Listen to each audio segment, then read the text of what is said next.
तुम्हारी अभी इतनी औकात नहीं हुई है कि तुम मेरे डिजाइन किए हुए कपड़े पहन सको। ये स्टेटमेंट दी थी एक फेमस डिजाइनर ने यामी गौतम को, द वाइफ ऑफ आदित्य धर, the man behind Dhurandhar movie.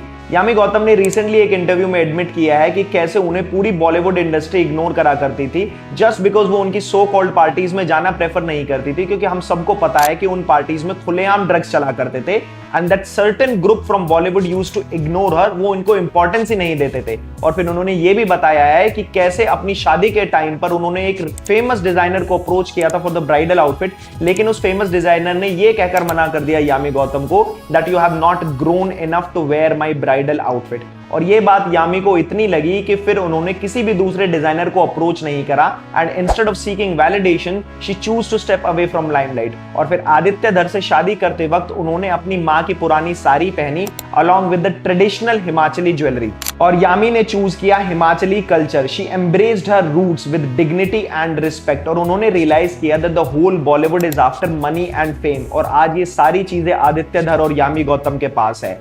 जो ब्रेन वॉश इस उर्दू वुड ने इंडियन ऑडियंस का पिछले 70 सालों में किया था, उस ब्रेन वॉश की धज्जियां उड़ा दी एक कश्मीरी पंडित ने, and that too in just 1 year. Yami Gautam supported her husband when he needed her the most. और यही स्टोरीज प्रूव करती हैं कि अगर आपके पास एक अंडरस्टैंडिंग और सपोर्टिंग लाइफ पार्टनर हो तो आप पूरी दुनिया जीत सकते हो, even when the whole world is against you. और यही चीज आदित्य धर के केस में थी कि उनकी मूवी को पूरी लेफ्ट लॉबी प्रोपेगेंडा बोलती रही, लेकिन इसके बावजूद भी उनकी मूवी ने सबसे ज्यादा बॉलीवुड में कमाई की। और इन सब चीजों के दरमियान यामी गौतम आदित्य धर के साथ उनके सुख और दुख में डटकर खड़ी रही। हर हर महादेव।